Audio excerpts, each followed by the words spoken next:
जय हिंद जय महाराष्ट्र मित्रांनो, बघा आजच्या व्हिडिओमध्ये आपण अतिशय महत्त्वाची मोठी बातमी बघणार आहोत। शेअर मार्केटबाबत ही सर्वात महत्त्वाची मोठी अपडेट आहे। बघा 10 वर्षात फक्त मित्रांनो 48,000चे तब्बल 1 कोटी रुपये झाले आहेत। आता हे जे काही शेअर्स आहे असे शेअर्स आहे की ज्यांनी फक्त 10 वर्षामध्ये 10 वर्षामध्ये 48,000च्या ठिकाणी तब्बल 1 कोटी रुपये केले आहेत। आता हे शेअर्स मित्रांनो पुन्हा एकदा मोठ्या तेजीच्या तयारीमध्ये आहे अशी माहिती देण्यात आली आहे।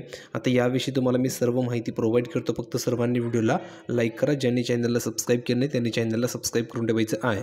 तर बघा बहुराष्ट्रीय क्लाउड कम्युनिकेशन कंपनी तल्ला प्लॅटफॉर्मचे शेअर्स यावर्षी सुमारे 6% घसरले आहेत। किती? 6% घसरलेले आहेत। परंतु दीर्घ कालावधीचा विचार करता शेअर्सने 10 वर्षात फक्त 48,000 रुपयांपेक्षा कमी गुंतवणुकीचे कोट्यवधी रुपये बनवले आहे।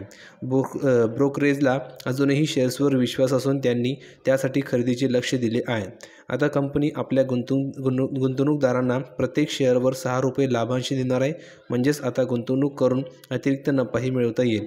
या लाभांशी विक्रमी तारीख 5 फेब्रुवारी 2024 निश्चित करण्यात आलेली आहे। शेअर्सबद्दल बोलायचे झाले तर सध्या ते BSEवर 1034.35 रुपयांवर या ठिकाणी आहेत। नंतर तुम्ही जर बघितलं तर या ठिकाणी तुम्हाला पाहायला मिळणार की अवघ्या 10 वर्षामध्ये 48,000 रुपयांचे 1 कोटी रुपये ठिकाणी बनलेले आहेत। 31 जानेवारी 2024 रोजी तानला प्लॅटफॉर्मचे शेअर्स केवळ 4.92 रुपयांना ठिकाणी उपलब्ध होते। आता तो 1034.35 रुपयांवर आहे। म्हणजेच 10 वर्षामध्ये 48,000 रुपयांपेक्षा कमी गुंतवणूक करून गुंतवणूकदार करोडपती झाले आहेत।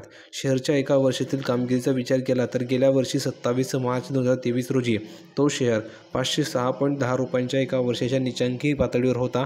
यानंतर 3 महिन्यात शेअर 160%हून अधिक वाढला आणि 24 जुलै 2023 रोजी 1317.70 रुपयांच्या एका वर्षाच्या उच्चांकावर पोहोचलेले होता। परंतु यानंतर शेअरची तेजी कायम राहिली नाही आणि सध्या ती ह्या उच्चांकावरून 21%हून अधिक या ठिकाणी खाली आलेली आहे।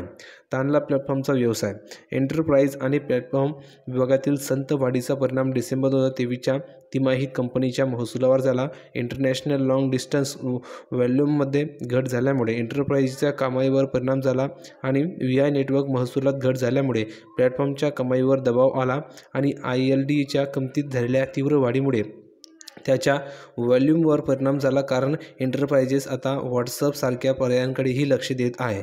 तर त्यामुळे जर तुम्हाला कोणताही शेअर बाय करायचं असेल तर चांगली नॉलेज घ्यायची आहे। कोणताही तुम्हाला शेअर बाय करायचं असेल तर तज्ञांची सल्ला घ्यायचा आहे। तुम्हाला या ठिकाणी ही न्यूज असे सांगत नाही की तुम्ही हा शेअर बाय किंवा हा शेअर घ्या किंवा तो शेअर घ्या, फक्त तुम्हाला न्यूज मी या ठिकाणी प्रोव्हाइड केली। याचं कारण की तुम्हाला सर्व अपडेटेड राहणं गरजेचं असतं, म्हणून तुम्हाला मी या ठिकाणी न्यूज प्रोव्हाइड करत असतो। डेली शेअर मार्केटबाबत तुम्हाला कोणती न्यूज हवी असेल तर फक्त चॅनलला सबस्क्राईब करायचा।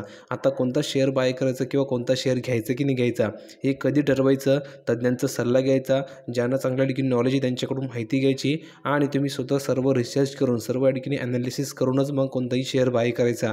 नाहीतर असं नाही की तुम्ही कोणताही शेअर बाय केला मग त्यानंतर तो शेअरची प्राईस कमी झाली तर तुमचे पैसे डुबतात। असं व्हायला नको, म्हणून तुम्हाला नॉलेज घेऊनच कोणताही शेअर बाय करायचा असतो। मी तुम्हाला ठिकाणी फक्त न्यूज प्रोव्हाइड केले, गाईड केले की कशा प्रकारे ठिकाणी सध्यास्थिती कोणत्या शेअरची आहे। जर तुम्हाला शेअर मार्केटबाबत सर्व नॉलेज जर हवं असेल तर आपल्या चॅनलला सबस्क्राईब करून ठेवायचं आहे। ही अपडेट कशी वाटली कमेंट सेक्शनमध्ये लिहून पाठवा। भेटूया पुढच्या व्हिडिओमध्ये नवीन अपडेट घेऊन, तोपर्यंत धन्यवाद।